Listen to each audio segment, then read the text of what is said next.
Dan pemirsa, kita ikuti jalannya sidang dengan agenda pembacaan duplik atau tanggapan pihak Kuat Ma'ruf terhadap replik jaksa yang berlangsung di Pengadilan Negeri Jakarta Selatan ini.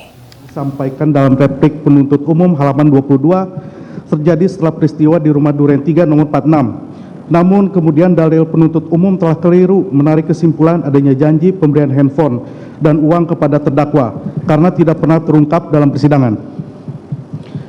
Hal ini diperkuat dengan pengakuan penuntut umum sendiri dalam repliknya yang menyatakan bahwa adanya janji yang diberikan oleh saksi Ferdi Sambo kepada terdakwa sebelum kejadian tidak secara eksplisit terlihat dalam persidangan. Oleh karenanya logika dan penalaran hukum penuntut umum tentang janji pemberian handphone dan uang dari saksi Ferdi Sambo kepada terdakwa sebelum peristiwa rumah Duren 3 telah terpatahkan dengan seketika. Bahwa berdasarkan Kamus Besar Bahasa Indonesia yang dimaksud dengan janji adalah ucapan yang menyatakan kesediaan dan kesanggupan untuk berbuat seperti hendak, memberi, menolong, datang bertemu. Bahwa dari definisi tersebut di atas dapat disimpulkan bahwa pemberian tersebut bukanlah termasuk kategori janji sebagaimana yang dipahami oleh penuntut umum. 11. Terdakwa Kuat Ma'ruf tidak memiliki sifat manipulatif. Bahwa penuntut umum keliru dalam menafsirkan dalil tim penasihat hukum dalam pledoi. Sesungguhnya yang dimaksud oleh tim penasihat hukum adalah kekeliruan penuntut umum menyimpulkan terdakwa terlibat dalam perencanaan pembunuhan. Dikarenakan jawaban terdakwa pada saat tes poligraf, khususnya mengenai pertanyaan, apakah saksi Ferdi Sambo menembak korban yang terindikasi berbohong berdasarkan hasil tes poligraf. Dalil penuntut umum ini jelas bertentangan dengan keterangan dari ahli yang dihadirkan oleh penuntut umum, yaitu Reni Kusumowardani, MPSI, yang menjelaskan dalam persidangan.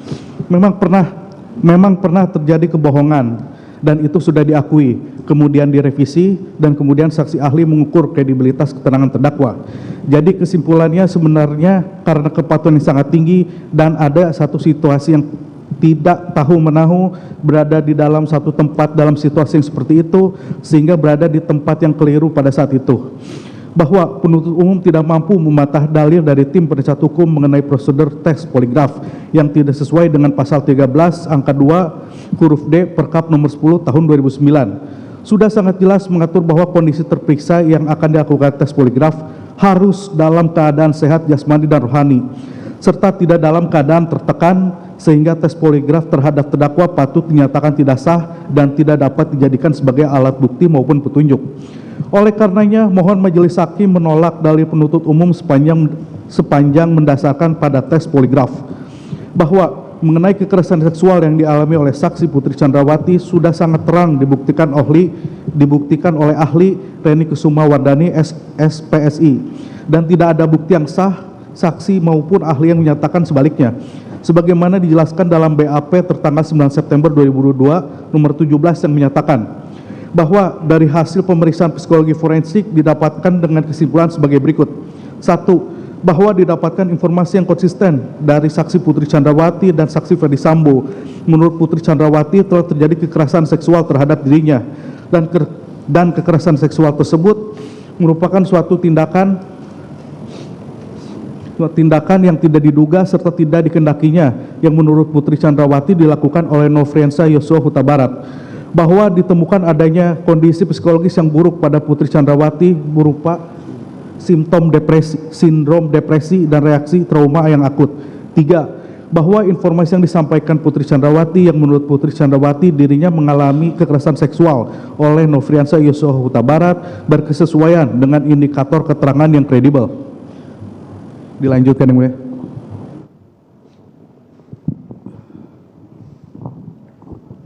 Lanjut yang mulia. Bantahan atas analisa yuridis dalam replik penuntut umum. Bahwa terkait dengan analisa yuridis yang disampaikan oleh penuntut umum di dalam repliknya, maka tim penasihat hukum selanjutnya akan memberikan tanggapan sebagai berikut. 1. Unsur dengan sengaja dan dengan rencana terlebih dahulu merampas nyawa orang lain. Bahwa uraian bantahan penuntut umum dalam repliknya pada halaman 3. Ya, pemirsa, untuk mengetahui lebih lanjut, kita akan segera bergabung ke Pengadilan Negeri Jakarta Selatan untuk mengikuti laporan bersama rekan Nadia Valerie. Ya, Nadia, selamat siang. Bagaimana sidang pada hari ini? Selamat siang Ratu Pram dan juga pemirsa. Saat ini persidangan untuk terdakwa Kuat Ma'ruf sedang digelar di ruang sidang utama Pengadilan Negeri Jakarta Selatan, di mana saat ini tim penasihat hukum dari Kuat Ma'ruf tengah membacakan duplik ataupun tanggapan atas replik jaksa penuntut umum yang sebelumnya telah menolak nota pembelaan dari terdakwa Kuat Ma'ruf.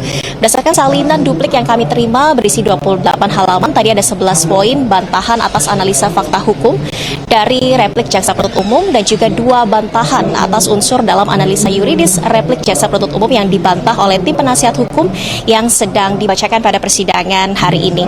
Adapun 2 unsur dalam analisa yuridis yang saat ini tengah dibacakan adalah yang pertama unsur dengan rencana dan juga unsur dengan sengaja merampas nyawa orang lain, di mana sebelumnya pada saat menolak replik ataupun menolak nota pembelaan dari terdakwa Kuat Ma'ruf ini, jaksa menyimpulkan bahwa Kuat Ma'ruf ikut serta dalam perencanaan pembunuhan Brigadir Yosua dari mulai rumah saguling hingga tahap eksekusi di rumah dinas Verdi Sambo di kawasan Duren 3 Jakarta Selatan.